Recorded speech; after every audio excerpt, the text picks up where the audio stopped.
Mahasiswa dalam upaya pencegahan korupsi berakar dari peran strategis mereka sebagai agen perubahan, yaitu agen of change, dan pengontrol sosial di masyarakat. Sebagai generasi penerus bangsa yang memiliki akses luas terhadap pendidikan dan teknologi, mahasiswa memiliki tanggung jawab moral dan intelektual untuk berpartisipasi aktif dalam menciptakan lingkungan yang bebas korupsi. Mari kita masuk ke dalam materi, yaitu korupsi. Dari semua kata arti korupsi secara harfiah adalah kebusukan, keburukan, kebejatan, ketidakjujuran, dapat disuap, tidak bermoral.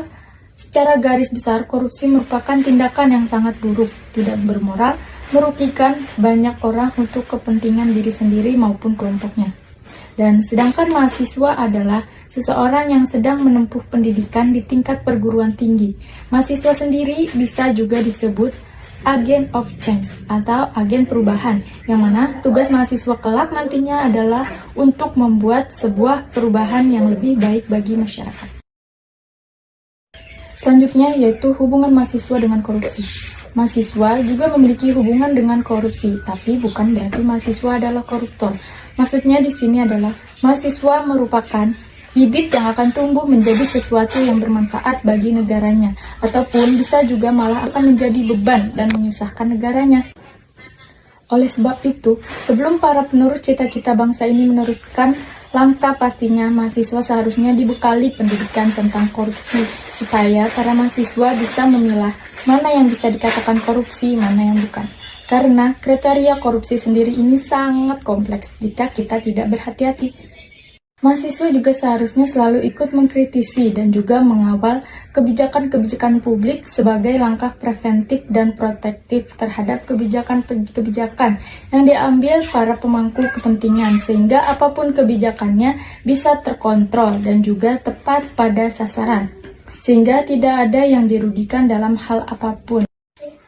Oleh karenanya, peran aktif mahasiswa sangat dibutuhkan dalam proses di pemerintahan, selain sebagai proses pembelajaran juga untuk mengawasi stakeholder agar tidak berbuat yang tidak sesuai dengan aturan yang ada. Namun lebih dari itu, mahasiswa juga diharapkan bisa lebih bijak dalam semua tindakannya, karena kebanyakan dari yang telah terjadi, mahasiswa selalu anarkis saat mereka tidak bisa menyampaikan aspirasinya. Namun, di sisi lain, mereka sebelum mengkritisi orang lain, kami berharap mahasiswa juga bisa menanamkan moral yang baik, minimal untuk tidak melakukan sesuatu apapun yang merugikan orang lain. Dan poin selanjutnya yaitu tindakan mahasiswa yang mengarah kepada korupsi. Sebenarnya, mahasiswa sendiri juga pernah melakukan korupsi, bahkan bisa jadi perbuatan ini sering dilakukan para agen of change ini, tanpa mereka sadari ataupun memang mereka lakukan. Namun, biasanya yang dilakukan mahasiswa masih tergolong korupsi yang masih kecil, tapi tidak terlepas bahwasannya ada pula yang melakukan korupsi dengan skala sedang. Nah, adapun macam-macam tindakan yang tergolong korupsi diantaranya yaitu mencontek. Yang kedua, titip absen. Dan yang ketiga, datang terlambat. Nah, ini adalah merupakan tindakan korupsi karena seorang mengambil waktu yang seharusnya ia gunakan untuk belajar, malah digunakan untuk tujuan lainnya. Sehingga waktu yang seharusnya dipakai belajar tidak bisa dimanfaatkan semaksimal mungkin. D. Peran mahasiswa dalam penanganan korupsi.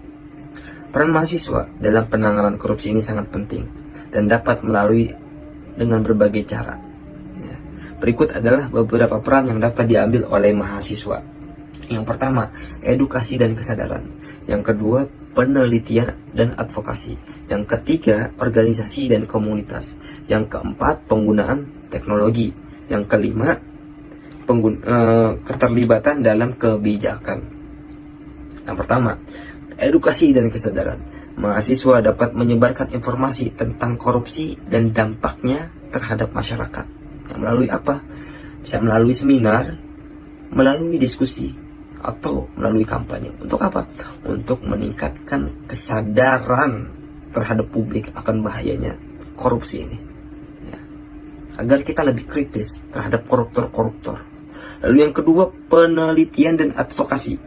Mahasiswa dapat melakukan penelitian mengenai korupsi dan menyusun laporan yang dapat dijadikan acuan bagi kebijakan publik. Selain itu, mereka bisa melakukan advokasi untuk perubahan kebijakan yang lebih baik. Yang ketiga, organisasi dan komunitas. Bergabung dengan organisasi memperkuat gerakan anti korupsi. Melalui organisasi ini, mereka dapat melakukan berbagai kegiatan seperti aksi sosial, penggalangan dana, atau kerjasama dengan lembaga anti korupsi. Yang keempat, penggunaan teknologi.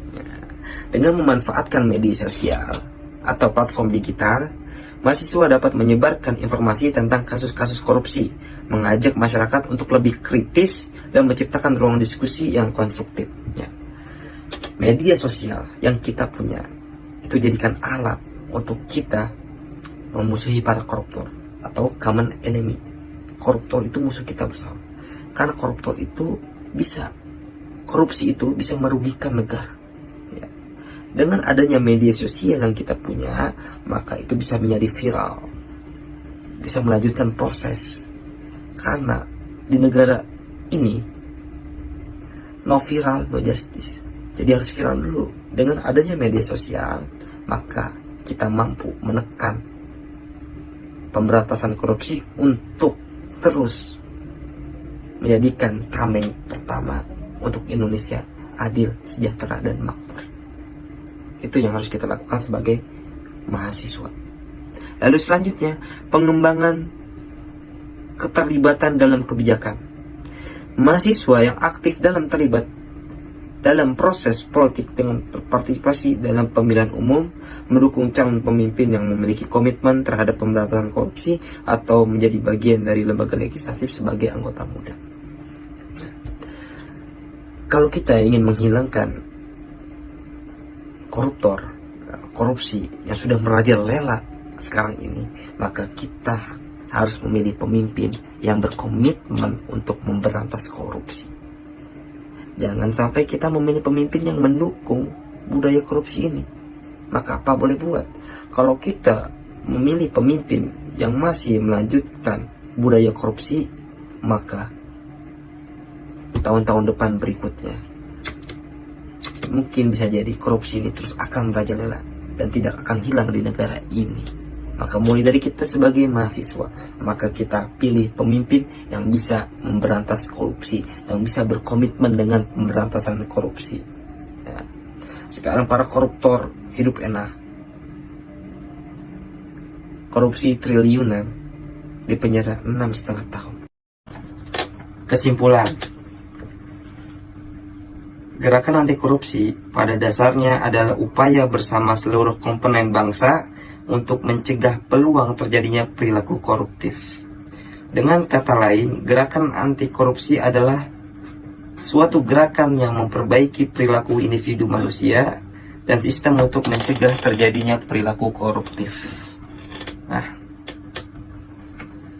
korupsi bukan hanya masalah pada moral, tapi juga masalah pada struktural yang berdampak luas terhadap ekonomi, sosial, dan politik suatu negara.